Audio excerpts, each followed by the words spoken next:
दोस्तों नमस्कार। मत्स्य अवतार भगवान विष्णु के प्रथम अवतार है। मछली के रूप में अवतार लेकर भगवान विष्णु ने एक ऋषि को इस सब प्रकार के जीव जंतु एकत्रित करने के लिए कहा और पृथ्वी जब जल में डूब रही थी तब मत्स्य अवतार में भगवान ने उस ऋषि की नाव की रक्षा की। इसके पश्चात ब्रह्मा ने पुनः जीवन का निर्माण किया। एक दूसरी मान्यता के अनुसार एक राक्षस ने जब वेदों को चुराकर सागर की अथाह गहराई में छुपा दिया तब भगवान विष्णु ने मत्स्य रूप धारण करके वेदों को प्राप्त किया और उन्हें पुनः स्थापित किया। एक बार ब्रह्मा जी की असावधानी के कारण एक बहुत बड़े दैत्य ने वेदों को चुरा लिया। उस दैत्य का नाम हयग्रीव था। वेदों को चुरा लिए जाने के कारण ज्ञान लुप्त हो गया। चारों ओर अज्ञानता का अंधकार फैल गया और पाप तथा धर्म का बोलबाला हो गया। तब भगवान विष्णु ने धर्म की रक्षा के लिए मत्स्य रूप धारण करके हयग्रीव का व्रत किया और वेदों की रक्षा की। भगवान ने मत्स्य का रूप किस प्रकार धारण किया? कल्पांत में एक पुण्यात्मा राजा तप कर रहा था। राजा का नाम सत्यव्रत था। सत्यव्रत पुण्यात्मा तो था ही, बड़े उदार हृदय का भी था। प्रभात का समय था, सूर्योदय हो चुका था। सत्यव्रत कृतमाला नदी में स्नान कर रहा था। उसने स्नान करने के पश्चात जब तर्पण करने के लिए अंजलि में जल लिया तो अंजलि के जल के साथ एक छोटी सी मछली भी आ गई। सत्यव्रत ने मछली को नदी के जल में छोड़ दिया। मछली बोली, राजन, जल के बड़े बड़े जीव छोटे छोटे जीवों को मार कर खा जाते हैं। अवश्य कोई बड़ा जीव मुझे भी मार कर खा जाएगा। कृपा करके मेरे प्राणों की रक्षा कीजिए। सत्यव्रत के हृदय में दया उत्पन्न हो गई। उसने मछली को जल से भरे हुए एक कमंडलू में डाल लिया। तभी एक आश्चर्यजनक घटना घटी। एक रात में मछली का शरीर इतना बड़ा हो गया कि कमंडलू उसके शरीर के लिए छोटा पड़ने लगा। दूसरे दिन मछली सत्यव्रत से बोली, राजन, मेरे रहने के लिए कोई दूसरा स्थान ढूंढिए, क्योंकि मेरा शरीर बढ़ गया है। मुझे घूमने फिरने में बड़ा कष्ट होता है। सत्यव्रत ने मछली को कमंडलू से निकालकर पानी से भरे मटके में रख दिया। यहाँ भी मछली का शरीर रात भर में ही मटके के इतना बड़ा हो गया कि मटका भी उसके रहने के लिए छोटा पड़ गया। दूसरे दिन मछली पुनः सत्यव्रत से बोली, राजन, मेरे रहने के लिए कहीं और प्रबंध कीजिए, क्योंकि मटका भी मेरे लिए अब छोटा पड़ गया है। तब सत्यव्रत ने मछली को निकालकर एक सरोवर में डाल दिया, किंतु सरोवर भी मछली के लिए छोटा पड़ गया।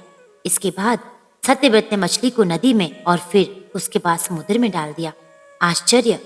समुद्र में भी मछली का शरीर इतना अधिक बढ़ गया कि मछली के रहने के लिए वह छोटा पड़ गया। अतः मछली पुनः सत्यव्रत से बोली, राजन, ये समुद्र भी मेरे लिए उपयुक्त नहीं है। मेरे रहने की व्यवस्था कहीं कीजिए। अब सत्यव्रत विस्मित हो उठा। उसने आज तक ऐसी मछली कभी नहीं देखी थी। विस्मय भरे स्वर में बोले, मेरी बुद्धि को विस्मय के सागर में डुबो देने वाले आप कौन हैं? मत्स्य रूपधारी श्री हरि ने उत्तर दिया, राजन, हयग्रीव नामक दैत्य ने वेदों को चुरा लिया है। जगत में चारों ओर अज्ञान और धर्म का अंधकार फैला हुआ है। मैंने हयग्रीव को मारने के लिए ही मत्स्य का रूप धारण किया है। आज से 7वें दिन पृथ्वी प्रलय के चक्कर में जाएगी।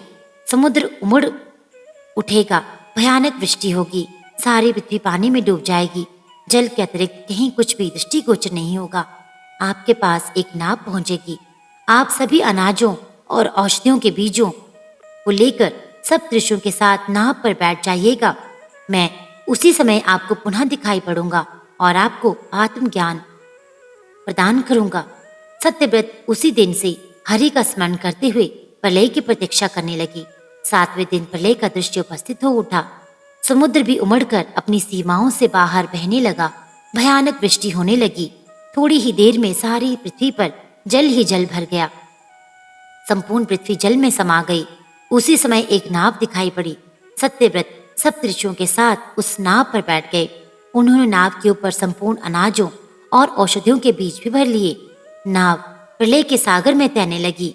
प्रलय के उस सागर में उस नाव के अतिरिक्त कहीं भी कुछ भी दिखाई नहीं दे रहा था।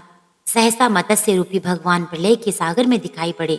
सत्यव्रत और सप्तऋषिगण मत्स्य रूपी भगवान की प्रार्थना करने लगे। भगवान से आत्मज्ञान पाकर सत्यव्रत का जीवन धन्य हो उठा। वे जीते जी भी जीवन मुक्त हो गए।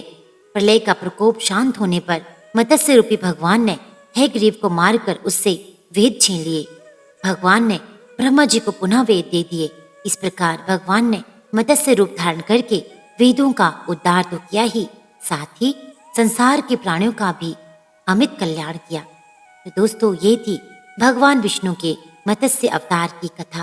उम्मीद करती हूँ आपको ये कथा अच्छी लगी होगी। इस कथा को अधिक से अधिक शेयर कीजिएगा ताकि अधिक से अधिक लोगों को सनातन धर्म से जुड़ी कथाओं का लाभ मिल सके। आपका दिन शुभ हो। हर हर महादेव।